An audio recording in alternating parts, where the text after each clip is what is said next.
जय जगन्नाथ दर्शक बंधु आम यूट्यूब चैनल श्रीकृष्ण स्टूडियो रे आपनकु स्वागत। बंधुगण आज आम जानिबा 23 सेप्टेम्बर 2020 बुधवार दिन द्वादश राशि राशिफल विषय रे। एही दैनिक राशिफल चंद्रंक गोचर गणना को नहीं आधारित एवं चंद्रंक गोचर गणना आम जीवन रे बहुत प्रभाव पकई थाए।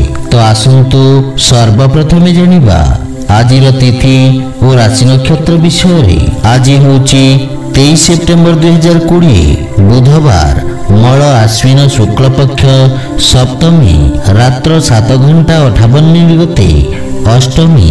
आज ज्येष्ठा नक्षत्र संध्या 6:25 गते मूला नक्षत्र। आज बिछा चंद्र संध्या 6:25 गते धनुचंद्र। आज शुभ बेला प्रातः 5:43 रु 8:08 पर्यंत। आज सूर्योदय प्रातः 5:43। आज सूर्यास्त संध्या 5:49। आज सांवत्सरिक श्राद्ध सप्तमी एकधिष्ट पार्वण। आज नवजात शिशुर बिछा राशि संध्या 6:25 गते धनु राशि। आज दिन शुभ पाई जप ओम बुद्धाय नमः। तो बंधुगण आसंतु जानिबा आजिर द्वादश राशि राशिफल विषय रे। ता पूर्वरु आम चैनल को जो माने नुआ करी आछंती तले थिबा लाल रंगर सब्सक्राइब बटन को दबाई आम चैनल को सब्सक्राइब करंतु ओ पाखरे थिबा घंटी बटन को दबाई ऑल रे सिलेक्ट करंतु काहेकि ना आमे अपलोड करिथिबा प्रत्येक वीडियो रो नोटिफिकेशन सर्वप्रथमे पाई परिबे। तो प्रथमे जानिबा मेष राशि विषय रे। आज दिनटी अनुभवी व्यक्तिंक परामर्श आपनक पई सहायक सिद्ध हेब। भ्रमित स्थिति रे आवश्यक निर्णय किछि समय पई स्थगित करिबा हितकर हेब। कार्य क्षेत्र रे कोनोसी प्रकार वाद विवाद रु आपण दूरे रहंतु। व्यवस्थापक रूप रे कार्यरत व्यक्ति को निज वाणी रे नियंत्रण रखिबार आवश्यक रहिछि। विद्यार्थी माननकु अति आत्मविश्वास कारण रु क्षतिर संभावना रहिछि। गुरुजनक मार्गदर्शन अनुपालन करंतु। परिवार रे कोनोसी व्यक्ति सहित मतभेदर संभावना रहिछि। ससुर घर पक्षरु किछि कठिन स्थितिर सामना करबा पड़िबो। मातांक स्वास्थ्यावस्थार ध्यान रखंतु किंतु जीवन साथींक संपर्क रे प्रगाढ़ता आसीबो। आपण निज वाणी कौशल रे समस्तंकु प्रभावित करिवे। प्रेम संबंध रे मानसिक शांति प्राप्त करिवे। व्यवसाय रे आकस्मिक समस्या रु क्षतिर संभावना रहिछि। आर्थिक स्थिति मध्यम रहिबो। कोनोसी प्रकार व्यापारिक निवेशर निर्णय विशेषज्ञक परामर्श रे करिबा लाभप्रद रहिबो। मानसिक चिंता स्वास्थ्य अवस्था को प्रभावित करिब। आज आपण असहाय व्यक्ति को यथा संभव सहयोग करंतु शुभ फल पाइबे। आसंतु जानिबा वृष राशि विषय रे। आज दिनटी भागीदारी रे करा जायथिबा कार्य आपनकु सफलता प्रदान करिब। नुआ व्यवसाय प्रारंभ करिबा पई समय अनुकूल रहिछि। आयर नुआ स्रोत विकसित हेब। छात्र छात्री माननकु निज लक्ष्य प्राप्ति करिबारे बंधु मित्रंक सहयोग प्राप्ति हेब। परिवार रे मांगलिक कार्यक्रमर रूपरेखा रे विचार करिबे। जीवन साथींक सहित संपर्क रे सुधार हेब। भाई भौणींक स्नेह तथा मार्गदर्शन प्राप्ति हेब। प्रेम संबंध को नहीं स्थायी संपर्क रे परिवर्तन करिबार प्रयास सफल हेब।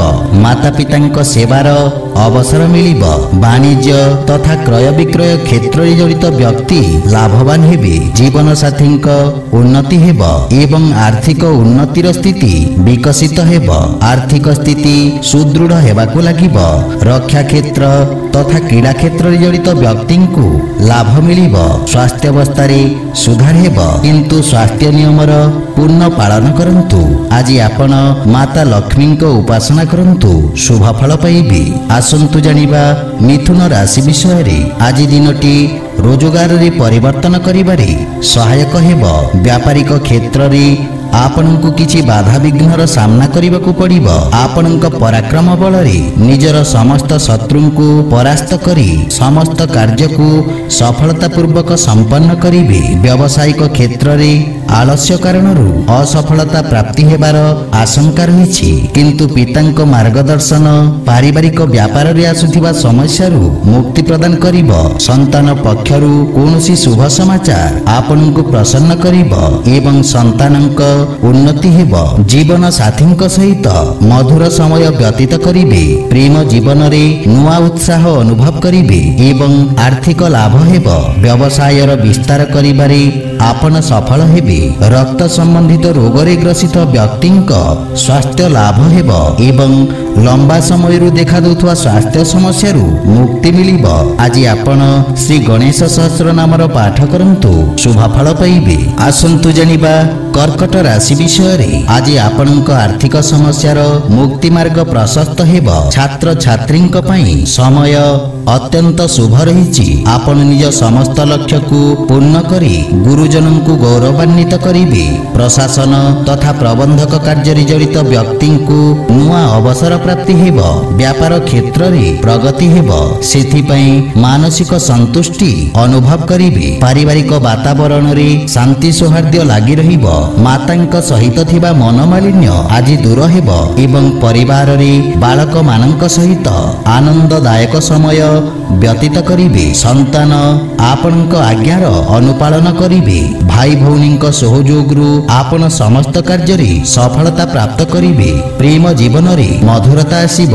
कूटनीति तथा राजनैतिक रूप रे कार्य करुथवा व्यक्ति लाभवान हेबे। व्यवसाय रे लाभर स्थिति विकसित हेब। स्वास्थ्य अवस्था उत्तम अनुकूल रही किंतु अधिक धा दौड़ा कार्य व्यस्तता कारणरू थकापन अनुभव करिबे। आज आपण माता लक्ष्मी को श्वेत पुष्प अर्पण करंतु शुभ फल पाइबे। आसंतु जानिबा सिंह राशि विषय रे। आज दिनटी आपनकु निज व्यापार क्षेत्र रे सुधार योजना रे कार्य करिवार अवसर प्रदान करिब।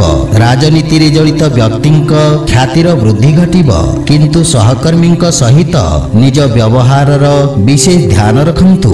व्यवसाय रे अनुशासनर पालन करिबा उचित। छात्र छात्री मानंकु कलात्मक तथा सृजनात्मक क्षेत्र रे ख्याति प्राप्त हेब किंतु मातांक सहित किछि वैचारिक मतभेदर संभावना रही किंतु अनावश्यक वाद विवादरू दूरे रहबा उचित। वाणीर मधुरता रे स्थिति को नियंत्रित रखिबारे आपण सफल हेबे। गृहर साजसज्जा जनित वस्तु क्रय करी आपण खर्चांत हेबे। पितांक मार्गदर्शनरू लाभ हेब एवं प्रेम जीवन रे आपनकु मानसिक शांति प्राप्ति हेब।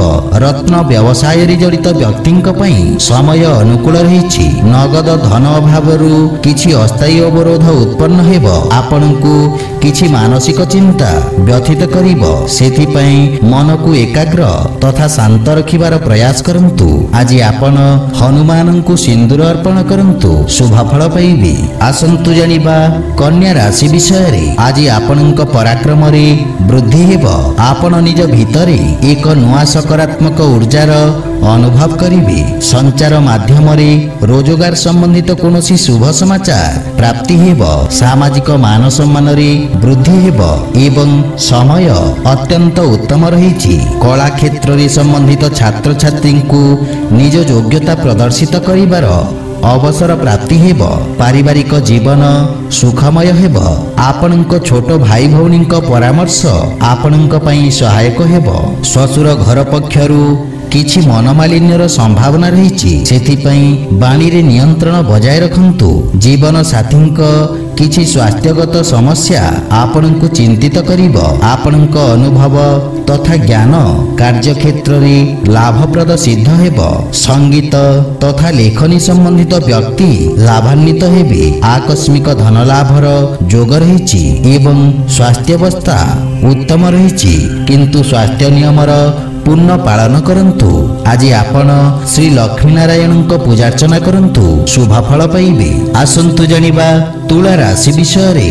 आज आपणक व्यवसाय दृष्टि दिनटी उत्तम अनुकूल रही। आपणक वाणी आपणकु नुआ संपर्क लाभ प्राप्त कराइब। कार्य क्षेत्र रे आपणकु सफलता मिलिब। रोजगार क्षेत्र रे पदोन्नतिर संभावना रही। छात्र छात्रींक अभिव्यक्ति रे ଚମକ ଆସିବ ଏବଂ ଗୁରୁଜନଙ୍କ ଆଶୀର୍ବାଦ ପ୍ରାପ୍ତି ହେବ। ପାରିବାରିକ ଜୀବନରେ ଜୀବନ ସାଥୀଙ୍କ ଦୃଷ୍ଟିକୋଣକୁ ବୁଝିବାର ପ୍ରୟାସ କରନ୍ତୁ। ପିତାଙ୍କ ସହଯୋଗ ତଥା ମାର୍ଗଦର୍ଶନ ଆପଣଙ୍କୁ ଲାଭ ପ୍ରଦାନ କରିବ। ପ୍ରେମ ଜୀବନରେ ଏକ ନୂଆ ପ୍ରାରମ୍ଭ କରିବାର ସମୟ। ସମସ୍ତେ ଆପଣଙ୍କ ଭାଷା ଶୈଳୀରେ ପ୍ରଭାବିତ ହେବେ। ବ୍ୟବସାୟିକ ଯାତ୍ରାର ଯୋଗ ରହିଛି ଯାହା ଆପଣଙ୍କ ପାଇଁ ଲାଭଦାୟକ ସିଦ୍ଧ ହେବ। କଳା ସମ୍ବନ୍ଧିତ ବ୍ୟକ୍ତିଙ୍କୁ ଧନ ଲାଭର ଯୋଗ ରହିଛି। ପାରିବାରିକ ସମ୍ପତ୍ତି ତଥା ସଞ୍ଚିତ ଧନରେ ଉନ୍ନତି ହେବ। ଆପଣଙ୍କ ସ୍ୱାସ୍ଥ୍ୟାବସ୍ଥା ଉତ୍ତମ ଅନୁକୂଳ ରହିଛି, କିନ୍ତୁ ଦିନଚର୍ଯ୍ୟାକୁ ବ୍ୟବସ୍ଥିତ ରଖିବାର ପ୍ରୟାସ କରନ୍ତୁ। ଆଜି ଆପଣ ଭଗବାନ ଶ୍ରୀ ବିଷ୍ଣୁଙ୍କୁ ତୁଳସୀ ଅର୍ପଣ କରନ୍ତୁ, ଶୁଭ ଫଳ ପାଇବେ। ଆସନ୍ତୁ ଜାଣିବା ବିଛା ରାଶି ବିଷୟରେ। ଆଜି ଆପଣଙ୍କ ବ୍ୟକ୍ତିତ୍ୱରେ ସକାରାତ୍ମକ ପରିବର୍ତ୍ତନରେ ଆପଣଙ୍କ ସହକର୍ମୀ ପ୍ରଭାବିତ ହେବେ। କଠିନ ପରିସ୍ଥିତିରେ ଆପଣଙ୍କ ଆତ୍ମବିଶ୍ୱାସ ସହାୟକ ହେବ ଏବଂ ସମସ୍ୟାର ସମାଧାନ ପ୍ରାପ୍ତି ହେବ। ଆପଣଙ୍କ ଦୈନିକ ଦିନଚର୍ଯ୍ୟାରେ ସୁଧାର ହେବ। କାର୍ଯ୍ୟକ୍ଷେତ୍ରରେ ଆସିଥିବା ପରିବର୍ତ୍ତନ ଆପଣଙ୍କ ପାଇଁ ସହାୟକ ହେବ। ଛାତ୍ରଙ୍କୁ ସଫଳତା ତଥା ଖ୍ୟାତିପ୍ରାପ୍ତ ହେବ। ଜୀବନ ସାଥୀ ଆପଣଙ୍କ ବ୍ୟକ୍ତିତ୍ୱରେ ଆସିଥିବା ପରିବର୍ତ୍ତନରେ ପ୍ରଭାବିତ ହେବେ। ସନ୍ତାନଙ୍କ ଭବିଷ୍ୟତ ସମ୍ବନ୍ଧିତ କୌଣସି ସମାଚାର ଆପଣଙ୍କ ଚିନ୍ତାକୁ କମ୍ କରିବ। ପିତାଙ୍କ ସହଯୋଗରୁ ଆପଣଙ୍କ ଅଟକିଥିବା କାର୍ଯ୍ୟରେ ପ୍ରଗତି ହେବ। ପରିବାରର ବରିଷ୍ଠ ସଦସ୍ୟଙ୍କ ସ୍ୱାସ୍ଥ୍ୟାବସ୍ଥାର ଧ୍ୟାନ ରଖନ୍ତୁ। ରାଜକୀୟ ପକ୍ଷ ତଥା ଅଧିକାରୀ ପକ୍ଷରୁ ଲାଭ ହେବ। ନିବେଶ ହେତୁ ପିତାଙ୍କ ପରାମର୍ଶ ଲାଭପ୍ରଦ ସିଦ୍ଧ ହେବ। ଭାଗିଦାରୀ କାର୍ଯ୍ୟରେ ଆପଣଙ୍କୁ ଲାଭ ପ୍ରାପ୍ତି ହେବ। ସଂକ୍ରମଣ ତଥା ବିଷାଣୁ ଜନିତ ରୋଗ ପ୍ରତି ସଚେତ ରୁହନ୍ତୁ। ଆଜି ଆପଣ ଗୋମାତାଙ୍କୁ ଖାଇବାକୁ ଦିଅନ୍ତୁ, ଶୁଭ ଫଳ ପାଇବେ। ଆସନ୍ତୁ ଜାଣିବା ଧନୁ ରାଶି ବିଷୟରେ। ଆଜି ଆପଣ କୌଣସି ପ୍ରକାର ଭୁଲ ନିର୍ଣ୍ଣୟ ନେଇ ପଶ୍ଚାତାପ କରିବେ। ଫଳସ୍ୱରୂପ ଆପଣଙ୍କ ପାଇଁ କିଛି ସମସ୍ୟା ଉତ୍ପନ୍ନ ହେବାର ସମ୍ଭାବନା ରହିଛି, କିନ୍ତୁ ଭବିଷ୍ୟତ ପାଇଁ ଆପଣଙ୍କ ଭୁଲ ନିର୍ଣ୍ଣୟ ଆପଣଙ୍କୁ ମହତ୍ୱପୂର୍ଣ୍ଣ ଶିକ୍ଷା ପ୍ରଦାନ କରିବ। ଅନାବଶ୍ୟକ ବାଦ ବିବାଦରୁ ଦୂରେଇ ରୁହନ୍ତୁ ଏବଂ ନିଜ ଭାଷା ତଥା ଭାଷା ଶୈଳୀରେ ବିଶେଷ ଧ୍ୟାନ ରଖନ୍ତୁ। ସାହିତ୍ୟ ଏବଂ ଗାଢ଼ ବିଦ୍ୟାକୁ ଅଧ୍ୟୟନ କରିବାରେ ଆପଣଙ୍କ ରୁଚି ରହିବ। ପାରିବାରିକ ଖର୍ଚ୍ଚ ଆପଣଙ୍କ ଆର୍ଥିକ ସ୍ଥିତିକୁ ପ୍ରଭାବିତ କରିବ, କିନ୍ତୁ ପରିବାରରେ କୌଣସି ସୁଖଦ ସମାଚାର ଆପଣଙ୍କୁ ଆଶ୍ୱସ୍ତି ପ୍ରଦାନ କରିବ। ପ୍ରେମ ସମ୍ବନ୍ଧରେ ସୁଧାର ହେବ। ଆର୍ଥିକ ସ୍ଥିତି ସାମାନ୍ୟ ରହିବ। କୌଣସି ପ୍ରକାର ନିବେଶ ସମ୍ବନ୍ଧିତ ବିଷୟରେ ଆପଣଙ୍କୁ ସାବଧାନ ରହିବା ଉଚିତ। ବାଣିଜ୍ୟ ବ୍ୟବସାୟରେ ଲାଭର ସ୍ଥିତି ସାମାନ୍ୟ ରହିବ। ରକ୍ତ ସମ୍ବନ୍ଧିତ ବିକାର ପ୍ରତି ଆପଣ ସାବଧାନ ରୁହନ୍ତୁ। ଆଜି ଆପଣ ବାଳକମାନଙ୍କୁ ମିଠା ଖାଇବାକୁ ଦିଅନ୍ତୁ, ଶୁଭ ଫଳ ପାଇବେ। ଆସନ୍ତୁ ଜାଣିବା ମକର ରାଶି ବିଷୟରେ। ମକର ରାଶିର ବ୍ୟକ୍ତିଙ୍କୁ ଆଜି ବ୍ୟବସାୟ ସମ୍ବନ୍ଧିତ ନିର୍ଣ୍ଣୟରେ ସଫଳତା ପ୍ରାପ୍ତ କରାଇବ ଏବଂ ବ୍ୟବସାୟରେ ଉନ୍ନତି ହେବ। ବ୍ୟବସାୟିକ ଲକ୍ଷ୍ୟର ପ୍ରାପ୍ତି ହେବ। ଆପଣଙ୍କ ଆଶା ଆକାଂକ୍ଷାର ପୂର୍ତ୍ତି ହେବ। ଅନୁଭବୀ ବ୍ୟକ୍ତିଙ୍କ ପରାମର୍ଶରେ ବ୍ୟବସାୟିକ ସମସ୍ୟାର ସମାଧାନ ପ୍ରାପ୍ତି ହେବ। ଆପଣଙ୍କ କାର୍ଯ୍ୟରେ ଗତି ଆସିବ।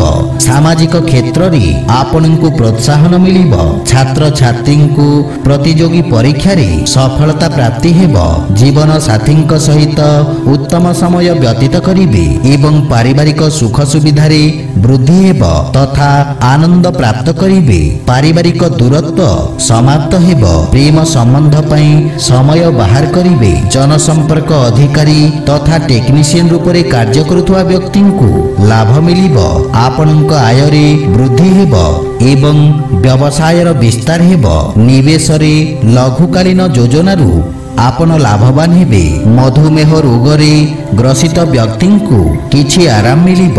ଆଜି ଆପଣ ତୁଳସୀ ବୃକ୍ଷରେ ଜଳ ଅର୍ପଣ କରନ୍ତୁ, ଶୁଭ ଫଳ ପାଇବେ। ଆସନ୍ତୁ ଜାଣିବା କୁମ୍ଭ ରାଶି ବିଷୟରେ। ଆଜି ଆପଣଙ୍କ କାର୍ଯ୍ୟକ୍ଷେତ୍ରର ବିକାଶ ହେବ। ମାନ ସମ୍ମାନ ତଥା ପଦୋନ୍ନତି ପ୍ରାପ୍ତି ହେବ। ସମାଜ ସେବାରେ ଜଡ଼ିତ ବ୍ୟକ୍ତିଙ୍କୁ ପ୍ରଶାସନିକ ସମ୍ମାନ ପ୍ରାପ୍ତି ହେବ। ଆପଣଙ୍କ ରାଜନୈତିକ ସମ୍ବନ୍ଧରେ ବୃଦ୍ଧି ହେବ। କୌଣସି ଉତ୍ତମ ଖବର ଆପଣଙ୍କ ଚିନ୍ତାକୁ କମ୍ କରିବ। ଅଧିକାରୀଙ୍କ ସହଯୋଗ ପ୍ରାପ୍ତି ହେବ। ଛାତ୍ରଛାତ୍ରୀମାନଙ୍କୁ ଆଶାତୀତ ସଫଳତା ମିଳିବ। ସନ୍ତାନ ସମ୍ବନ୍ଧିତ କୌଣସି ସୁଖଦ ସମାଚାର ମିଳିବାରୁ ମନ ପ୍ରସନ୍ନ ରହିବ ଏବଂ ଜୀବନସାଥୀ ଆପଣଙ୍କ କର୍ମଠତାରେ ପ୍ରଭାବିତ ହେବେ। ପିତାଙ୍କ ସହଯୋଗ ବା ଆଶୀର୍ବାଦ ଆପଣଙ୍କ କାର୍ଯ୍ୟରେ ସଫଳତାର କାରଣ ହେବ। ପରିବାରରେ ହସ ଖୁସିର ବାତାବରଣ ଲାଗି ରହିବ। ପୁରୁଣା ବନ୍ଧୁମିତ୍ରଙ୍କ ସହିତ ଦେଖା ସାକ୍ଷାତ କରିପାରନ୍ତି। ଅନ୍ନ ବ୍ୟବସାୟରେ ଜଡ଼ିତ ବ୍ୟକ୍ତିଙ୍କୁ ବିଶେଷ ଲାଭ ମିଳିବ। ରାଜକୀୟ ଧନ ପ୍ରାପ୍ତିର ପୂର୍ଣ୍ଣ ସମ୍ଭାବନା ରହିଛି, କିନ୍ତୁ ବୟସ୍କ ବ୍ୟକ୍ତିଙ୍କ ସ୍ୱାସ୍ଥ୍ୟାବସ୍ଥାର ଧ୍ୟାନ ରଖନ୍ତୁ। ଆଜି ଆପଣ ସୂର୍ଯ୍ୟଦେବଙ୍କୁ ଜଳ ଅର୍ପଣ କରନ୍ତୁ, ଶୁଭ ଫଳ ପାଇବେ।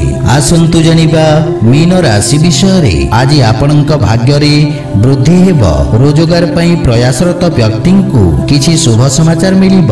ବ୍ୟବସାୟରେ ପ୍ରଗତି ହେବାରୁ ମନରେ ସନ୍ତୁଷ୍ଟିର ଭାବ ରହିବ। ପୂର୍ବରୁ ଦେଖାଦେଉଥିବା ସମସ୍ୟାରୁ ମୁକ୍ତି ମିଳିବ। ଆକସ୍ମିକ ଧନ ଲାଭର ଯୋଗ ରହିଛି, କିନ୍ତୁ ଅନାବଶ୍ୟକ ରିସ୍କ ନିଅନ୍ତୁ ନାହିଁ। ଛାତ୍ରଛାତ୍ରୀଙ୍କ ପାଇଁ ସମୟ ସୁଖଦ ପରିଣାମ ପ୍ରଦାନ କରିବ ଏବଂ ସନ୍ତାନଙ୍କ ଉନ୍ନତି ହେବ। ମାନସିକ ଚିନ୍ତାରୁ ମୁକ୍ତି ମିଳିବ।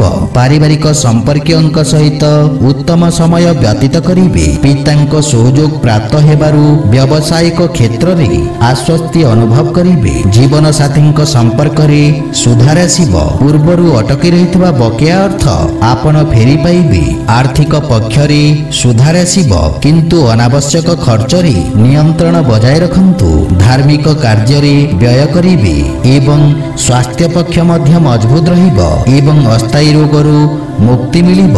ଆଜି ଆପଣ ଓಂ ରାଂ ରାମଚନ୍ଦ୍ରାୟ ନମଃ ମନ୍ତ୍ରର ଜପ କରନ୍ତୁ, ଶୁଭ ଫଳ ପାଇବେ। ତ ବନ୍ଧୁଗଣ, ଏହା ଥିଲା ଆଜିର ଦ୍ୱାଦଶ ରାଶିର ରାଶିଫଳ ବିଷୟରେ। ଯଦି ଭିଡ଼ିଓଟି ଆପଣମାନଙ୍କୁ ଭଲ ଲାଗିଥାଏ, ଲାଇକ୍ ସେୟାର ଓ କମେଣ୍ଟ କରି ଜଣାନ୍ତୁ ଏବଂ ଏହିପରି ନିତିଦିନ ନିଜ ରାଶିଫଳ ବିଷୟରେ ଜାଣିବା ପାଇଁ ଆମ ଚ୍ୟାନେଲକୁ ସବସ୍କ୍ରାଇବ କରନ୍ତୁ ଓ ପାଖରେ ଥିବା ଘଣ୍ଟି ବଟନକୁ ଦବାଇ ଅଲରେ ସିଲେକ୍ଟ କରନ୍ତୁ।